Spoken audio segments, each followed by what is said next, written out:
Pat and Vicky and Vernon and Tammy had planned out today because they didn't know whether I'd be here or not. And so they planned it all out. And I said, do I have a place? And they were like, well, maybe, you know. So my place is I get to welcome you and do the opening prayer, the opening song, the opening prayer. And then I just sit back and see what they have created. Welcome. And let's start with our opening song, which is One Love by various individual performers. People get ready. All you need is faith. So people get ready. We gonna make it as the human race. One love, one heart. Let's get together and feel alright. One love, one heart. Let's get together and feel alright. People get ready. There's a train coming. Don't need no baggage. You just get on board. All you need is faith to hear the diesel humming. Don't need no ticket. You just thank the Lord. Yeah. One love, one heart. Let's get together and feel alright. One love, one heart. Let's get together and feel alright. Let's get together, fighting this holy Armageddon. When the man comes, there will be no doom. Have pity on those whose chances get thinner. There is no hiding place from the Father of creation. One love, one heart. Let's get together and feel alright. One love, one heart. Let's get together and feel alright.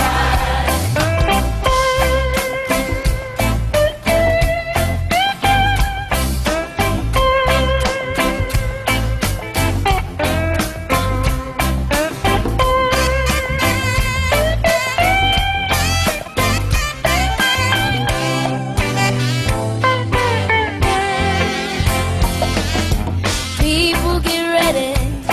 There's a train a-coming, picking up passengers from coast to coast. Faith is the key. Open the doors and board them.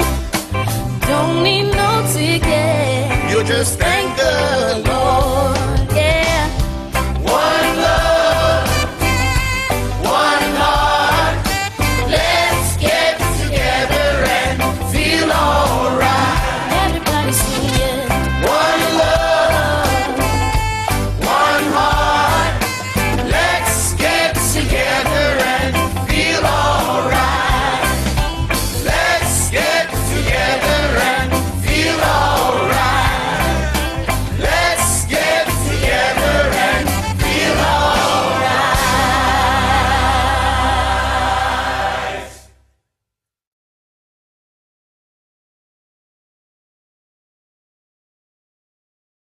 Isn't that a wonderful song to start the day with? I mean, it just really sets a wonderful tone, and we're very thankful for it.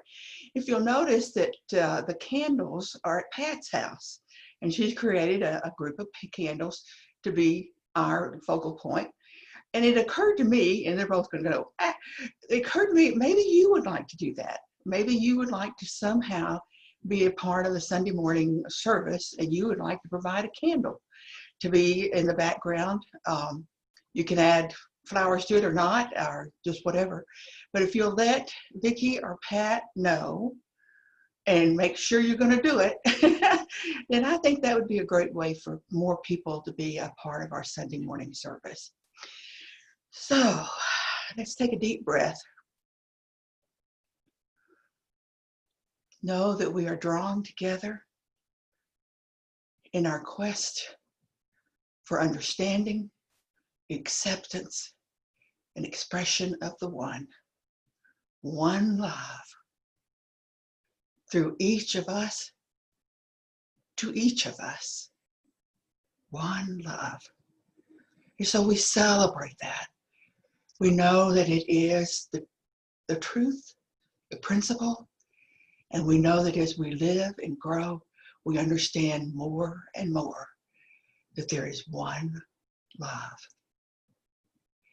And so this morning, as we come together, we do so knowing that we are one love and taking the opportunity to share who we are with those who have joined us. And so we take a deep breath. We open ourselves to hear and to receive whatever it is that we're here for this morning. And so it is. So it is. Okay, everybody. I'm your reader today because I'm your practitioner of the day. So I get 2 honors today. But I want to remind you all that, especially today, I hold all of your needs and prayers in my heart as I go through my day to day, always thinking about you all. And I've seen all your pictures now are in front of me, so I'm not going to forget you.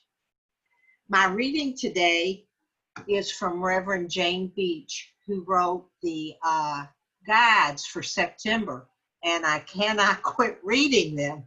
I just love that woman. And today is called Building Faith. And I thought this morning, I need to be thinking about that a lot. So please join me. Faith is to believe what you do not see. The reward of faith is to see what you believe. St. Augustine. With complete faith in its presence and power, I know that all that I am and do is the divine presence expressing itself through me. Ernest Holmes, Creative Ideas. Faith is like a muscle. It gets stronger the more I use it. When the road ahead is uncertain, every step forward takes faith. In hard times, it takes faith to get out of bed and interact with your day, believing that doing so will be helpful, and no matter the result, I'm going to be okay. Faith becomes a prayer that seeks the highest outcome, and in this minute, I can simply be grateful to be alive. The God of my understanding creates from love, as that's what it is. Held in divine love, I can choose to be peaceful and happy. In faith, I pray to let go of the need to control, giving the situation to my beloved. If I believe I can trust it, my life will reflect that. If I believe the universe is on my side, my beliefs will be proven true. I am not alone. I will be okay. All is well. Life is filled with hope and joy, as well as disappointment and tragedy. Faith allows me to embrace the paradoxes of the human experience and feel divinely loved amid them. It helps me look for the good in each situation. Instead of asking, how did this happen? I affirm, there is a blessing in this. As I discover the blessings, my faith grows. Today, my faith muscle is strong. I've learned that it's safe to trust. If you struggle to believe, give it a try.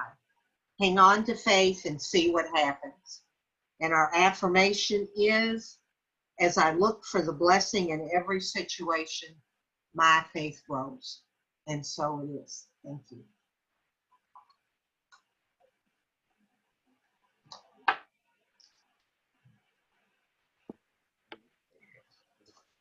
Thank you so much, Tammy, and thank you so much, Reverend Carolyn. it is delightful for me to be here today for this presentation. And I feel so affirmed in Tammy's reading, because the part about that spiritual muscle, that is all about what we're going to be talking about today. We're taking our themes for the past couple weeks from National. They put out a monthly theme, and the monthly theme for October, the overall monthly theme is Cosmic Connection. And for those of you who were here last week, you'll recall that we had Reverend Rick McCollum here, and he had us practiced up about who remembers how to say inextricably what? Inextricably connected. Say that 3 times fast every morning and you're good. And so we're following up from that today.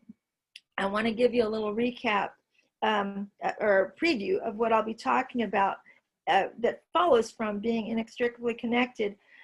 The theme for this week, taken from National, is Bridge Over Troubled Waters.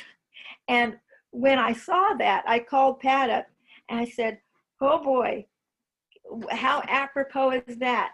We're going to go from absolutely knowing we're one with our source to diving right in to the troubled waters, and how do we navigate that?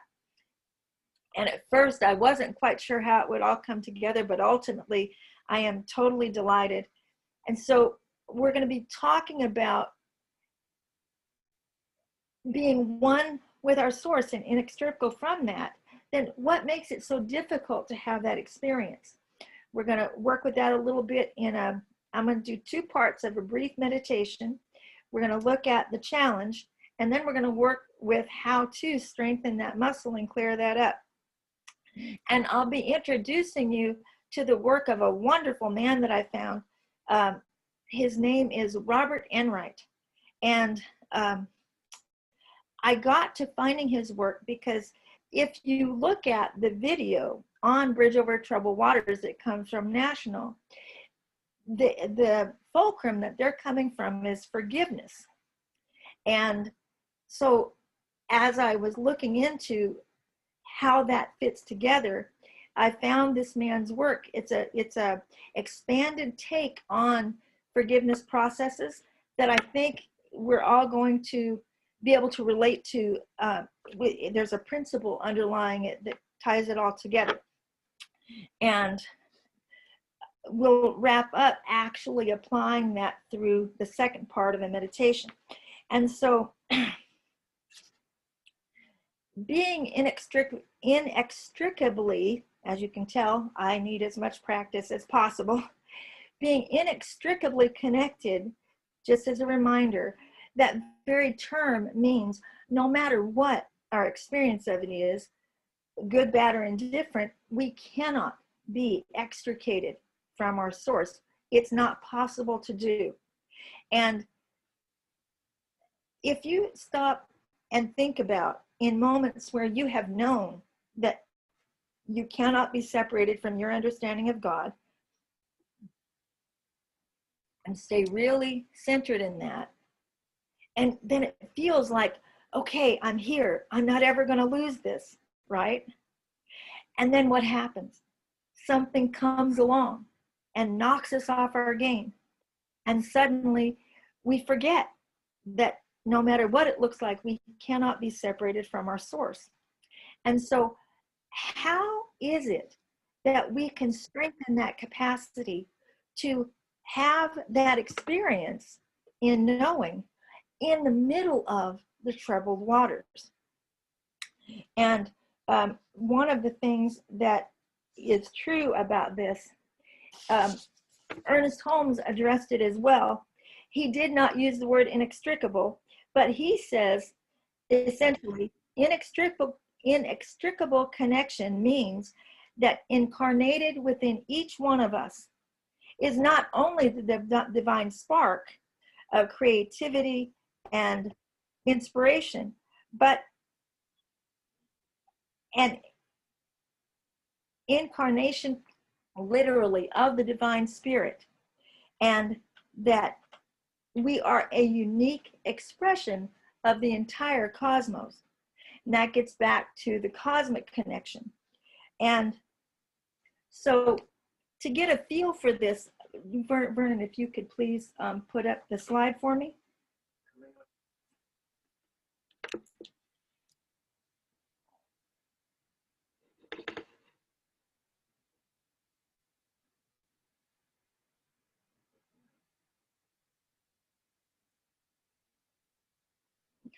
So here is an image of our actual cosmic connection.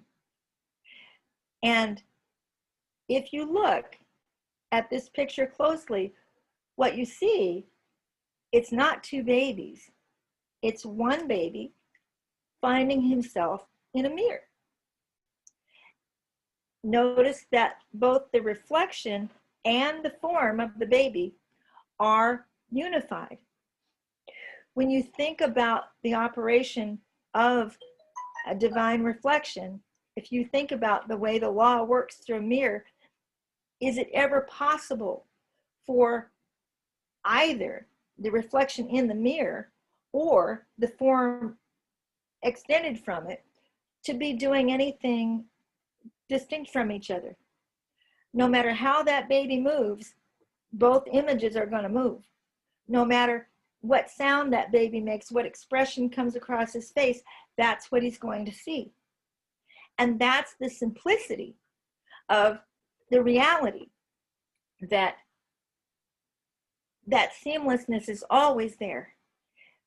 No matter what we see in the world, no matter what is facing us, this simplicity is the origin. This is an image of what I would call essentially first cause. And notice the look on his little face.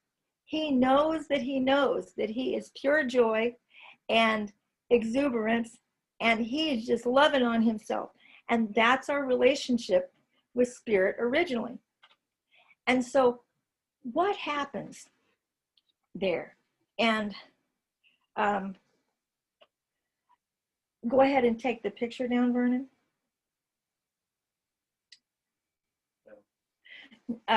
So how is it that that's our true capacity? That's the origin from which we come. And yet actually living through life can feel so disparate, so disconnected. And so I want to invite us to do a little meditation just for a few minutes, and then we're going to come back and say a little bit more about what can be done. And then after we talk about that a little bit, then we'll wrap up with the second half of the meditation. And I want you guys to know that this process that we're going to use here is not of my own making. This is something that I actually learned through Creative Life with Reverend Jesse Jennings when we were doing inner healing workshops. And so take a moment and just settle into a comfortable space inside. Close your eyes, maybe take a few nice breaths, and lean into the picture of that little one for a moment, right there. Don't have to work for it. Seeing that innocence and bubbling love coming from that baby. And allow that to make room for gently seeing yourself in that mirror.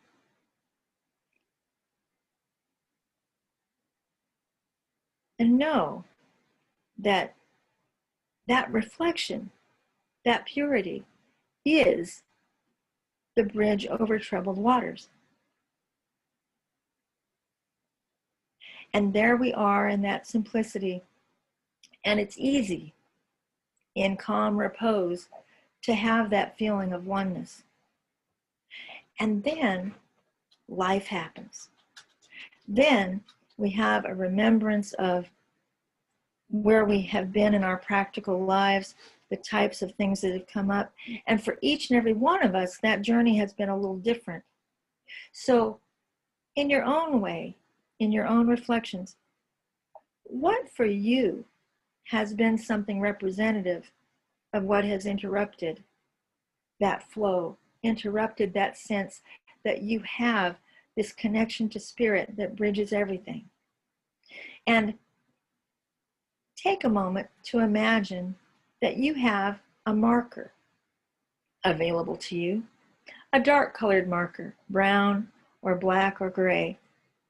And as you think about the things that have impacted you, possibly a COVID scare or a recent disagreement about something that's going on in the world, or a question about what to do to keep yourself and your family safe, any one of those things, and just take and make a representative mark on that mirror and color it in.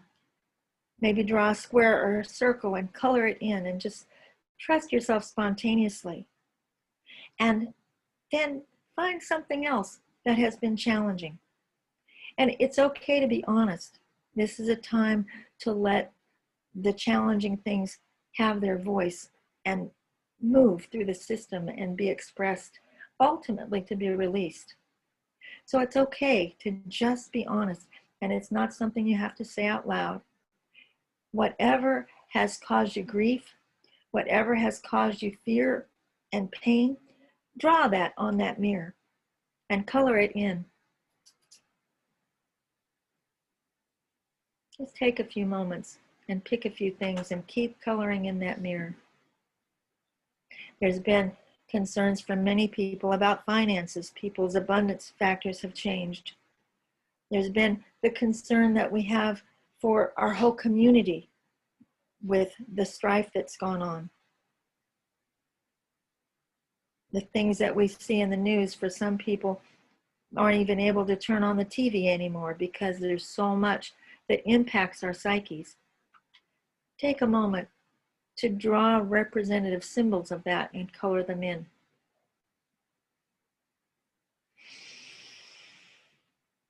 Now, take another breath or two. Even if this doesn't feel complete, this is something you have an opportunity to do anytime. So you can come back to this once you have the idea. And as you take another breath, stand back inside yourself and see how differently that mirror looks now. See if there's any question how it is that it's not so easy to see that we are one with spirit, when all of these things move through and impact us like thunder and lightning storms that leave a mark. Pardon me. Now, as you come back, in looking at what we can do about this, this is where consciousness comes in to what is important in our teaching. Because we know that the combination between our thoughts and our feelings make up our conscious choices and then what we choose to do about them. But what's important is thinking about that spiritual muscle, because there are two different flavors of how to work with spiritual resource that are specific to how we keep that mirror clear. And those are working with grief processes and working with forgiveness. And the piece of this that National focused on, actually, if you go and listen to Reverend Edward Billon, who is the spiritual leader of the whole movement, he focused on forgiveness this week. But as I was looking at how do we make that pervasive, how do we make it deeper, I was recalled to Reverend practitioner Maggie Cole, who came and spoke to us. And some of you may remember her. She is a delightful, wise woman. And she brought to us information about grief, that we have grief each time there's a major change. We have grief each time there's a loss. And she came to an understanding through her own learning of a major loss that she had in her life involving her son, that she needed to work with her grief every day, or at least consistently, because she said, recognizing that actually we have griefs that go on all the time. And the challenge that we have with that is that we have been perhaps enculturated and taught by our society that, you know, you don't have time for grief except for when you need to go to a funeral or whatever, and then we're supposed to move on like it's done. But it doesn't happen that way. And when we don't touch in to what it feels like to feel our feelings and process our grief, then those gears get frozen up a little bit. And so the same is true with forgiveness, which comes into so much of the kinds of things that we're working with today. There's a forgiveness muscle. And we've all, I think everybody here, my guess would be that everybody here has been in touch with forgiveness processes, and maybe we've done them with groups, and you know about, you know, the power of that. A couple of the resources that most of us know, there is radical forgiveness, and then there's also what is called the Ho'oponopono, which there are recordings of that available on the internet, and that's a lovely Hawaiian forgiveness process. And then now I want to also make you aware of the work of this man, Robert Enright, who also has a wonderful take on forgiveness. And he also comes from the perspective, much like Maggie Cole, that working with forgiveness needs to be an ongoing practice. Now, in Science of Mind, when we talk about the ongoing practice of using our spiritual techniques of treatment and meditation, one term that Reverend Jesse Jennings has for that is staying prayed up. Like if we stay prayed up, then when we need treatment, when we need to feel that oneness, it's so much easier to access. And so if you look at the correlation between consistently doing spiritual practices to stay prayed up, consistently realizing that it's not about staving off our grief until we just can't avoid it anymore, but working with it some every day, being willing to recognize that with each major change we have, there's some grief that goes on. And then also now the same is true. It's a transferable principle. The same is true of working forgiveness. And what I'm now understanding to be true is that we don't have to wait to feel forgiveness in order to work that process. Or I know some things that we have to forgive. It doesn't feel like, how can I ever get there? I'm just not there, so I'm not going to try to do that. But if we start to incorporate in our daily lives a daily practice of generically just saying, I'm sorry. Please forgive me. I love you. Thank you. That is the 4 simple statements within the Ho'oponopono.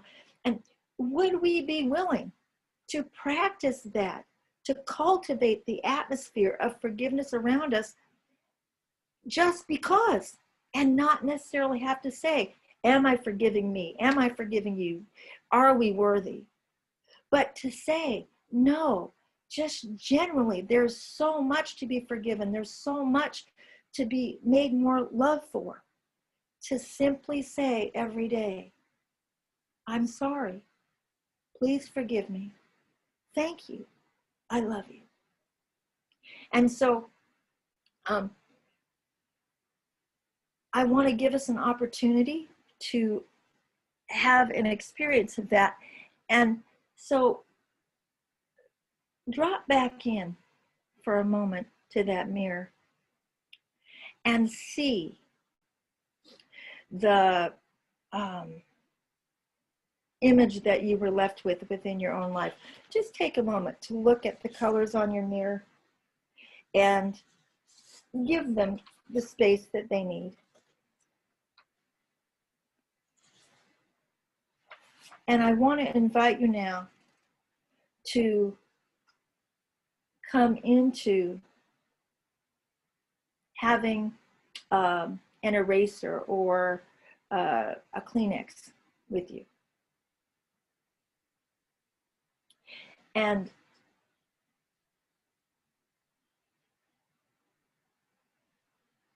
breathe into imagining that forgiveness can be a norm that you live from. And if you had the opportunity to know and realize that there is the capacity within you, the light within you, to clear up that mirror, and take a look at each of the symbols that you drew, maybe 2 or 3 of them that stand out the most, just for the sake of practicing, without having to concern yourself for preparedness or any of that. Can you look at that representation of the symbol and simply say, I'm sorry. Please forgive me. Thank you. I love you.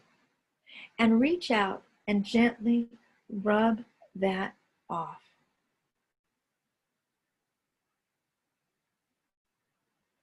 Taking another breath. Pick one more, knowing that you can come back to this practice at any time. Pick one more symbol that you put on that mirror.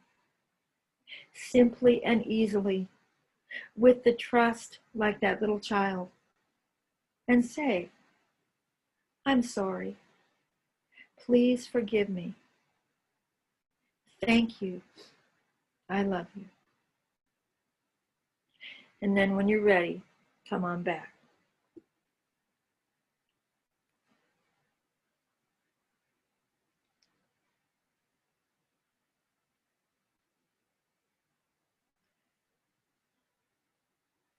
Now, practicing like this is what Robert Enright calls being forgivingly fit. And he says, the practice of forgiveness, it helps if you have worked on positively changing your inner world by learning to do what I call becoming forgivingly fit.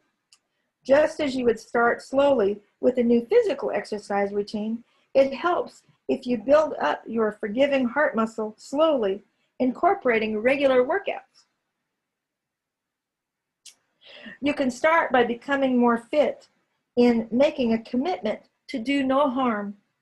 In other words, making a conscious effort not to talk disparagingly about those you don't understand or those who've hurt you. You don't have to say good things, and you don't have to like what happened. But if you refrain from talking negatively, it will feel the more and more forgiving side of your heart and mind opening.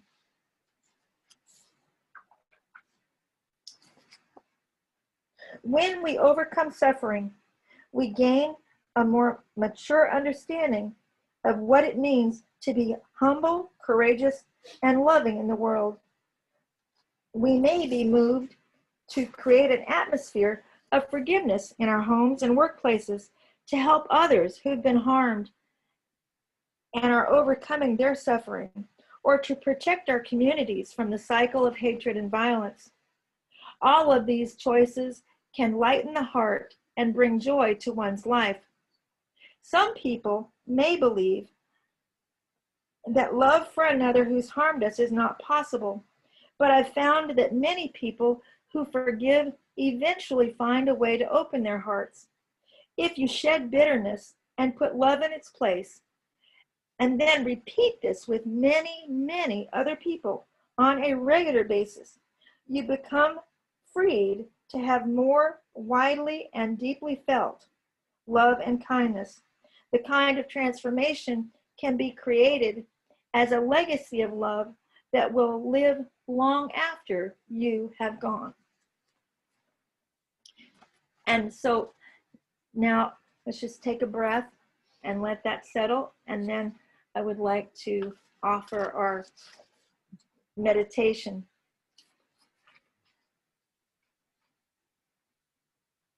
Some of you have heard this before, but it kept coming back to me as the perfect way to close this session. This is called the inner healing experience. Universal love enfolds me. Universal wisdom inspires me. Universal spirit enlightens me. Universal power encircles me. I am one, and all is well.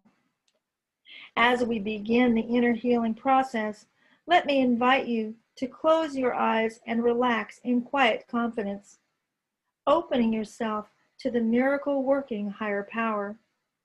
Now, symbolize the unity of your thinking and feeling nature by touching your chest with your right hand, and let my words act as your own, for your own inner acceptance and receptivity. I acknowledge that there is a power, intelligence, and wisdom greater than my own. I am in the midst of it, and it is in the midst of me, sensitive and responsive to my every thought, word, action, and feeling. I now make this true for myself by saying aloud, I acknowledge.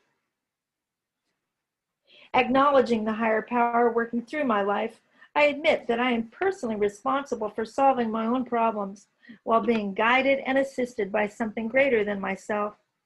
As I am ready to surrender the conflicts of my ego to the wisdom of the infinite presence, I simply speak these words. I surrender. Knowing that forgiveness is the key to unconditional love and the kingdom of heaven, I now unconditionally forgive anyone and everyone who has ever injured me in any way, real or imagined, and I now forgive myself for my mistaken judgments and their resulting actions. From my deepest level of understanding, now I say, I forgive. Realizing that I continually experience the effects of my own thinking and feeling, I now choose to allow this higher power to recreate me at depth, filling my mind with thoughts that are only constructive, positive, loving, and beautiful. I call upon this divine inflow by saying aloud, I choose. I now center upon that one special idea I'm willing to accept for me in this coming week, visualizing the idea as already acted upon and brought to pass. In seeing my experience fulfilled, I enjoy the happiness and peace of the fulfillment and gratefully speak these words, I accept. Knowing that I have an everlasting place in the midst of the power that sustains all creation and the support of all those around me, I allow myself to relax in the peace of fulfillment and gratitude and say, I release. Now I call to mind the face of someone who has touched my life in powerful, wonderful ways, a friend or family member or teacher of mine, someone who is not physically present here today. I turn toward that face in my mind's eye and say, I am grateful for the good in your life. I now open my eyes to the world around me. I turn joyfully to people around me and say, with gratitude and confidence, I am grateful for the good in your lives. And so we let it be, and so it is. It is time for our prosperity affirmation. And I will say it, and then if you all will repeat, it will be fine. But I want to thank you for your donations, whether they're mailed into our P.O. box, given through the PayPal donate button on your constant contact email, or the Givelify app, which you can use on your phone or computer. Your support sustains us and allows us to be here every week and is greatly appreciated. Thank you. Our affirmation is, if the only prayer I say today is thank you, it is enough. And if you'll share with me, if the only prayer I say today is thank you, it is enough. Thank you all. We got a postcard from David Alt, and he let us know that his Kaleidoscope Child Foundation Walk for Education reached more than its $50,000 goal with our help. And so this came to thank us, the Louisville Center for Spiritual Living, for our help in doing that. And also,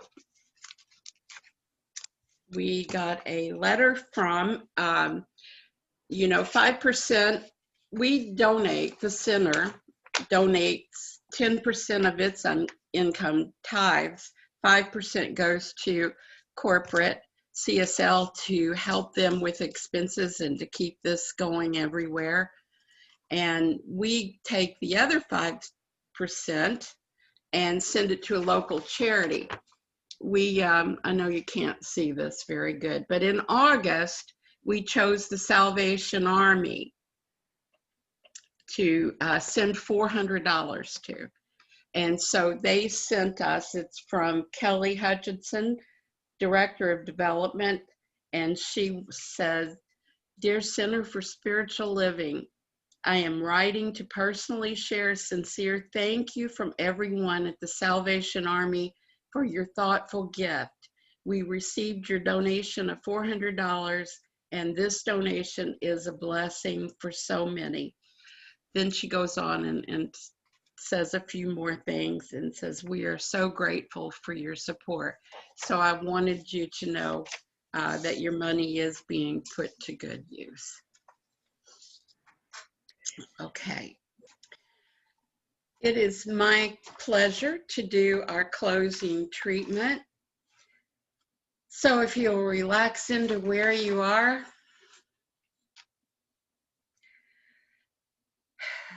and we come to this point in gratitude for what we've learned, and if nothing more, for just the pure pleasure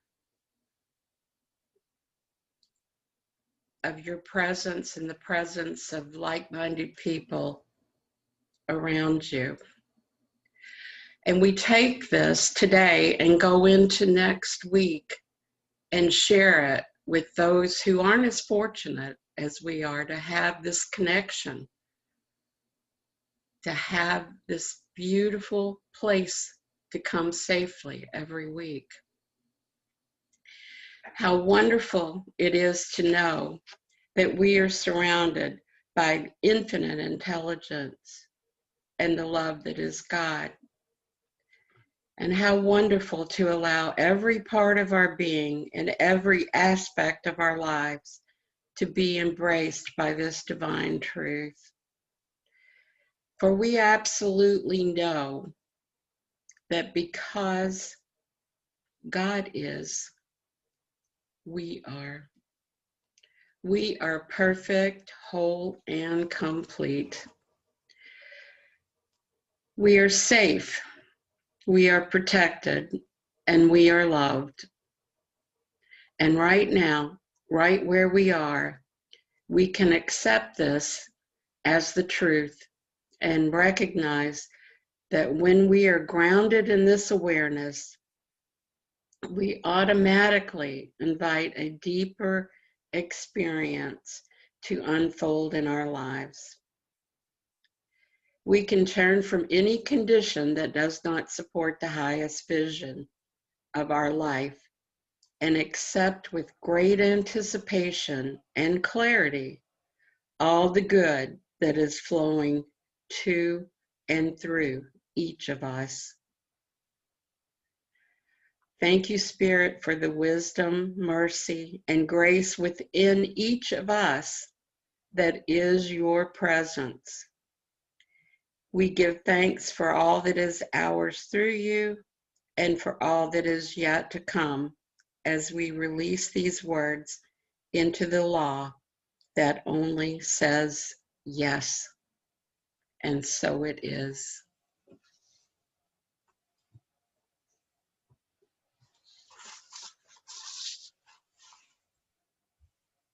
And now our song, our closing song is I Am Light by India Ari.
the things my family did. I am not the voices in my head.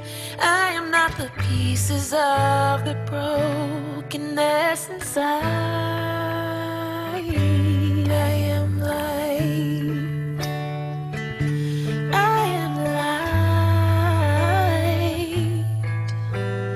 I am light. I am light. I am light. I am light. I am light. I am light. I'm not the mistakes that I have made, or any of the things that caused me pain. I am not the pieces of the dream I left behind. I am light. I am light. I am light. I am light. I am light. I am light. I am light. I am light.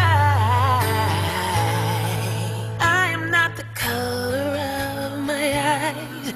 I am not the skin on the outside. I am not my age. I am not my race. My soul inside is all light. All light. Oh, light. Yeah. Oh, light. I am light. I am light. I am light. I am light. Yeah.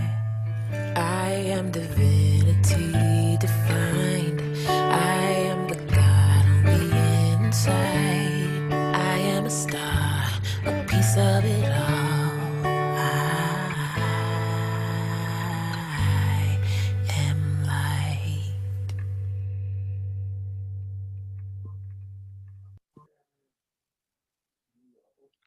Carolyn, would you like to do your thing that you do for us at the end? I hadn't really thought about that, but I did want to send you forth, and I didn't know if I get a chance to do that. So, all right. You are the light of the world, and we choose to share that light with the world and with ourselves. So we go forth rejoicing in our power, rejoicing in our love, to spread light and goodness to all.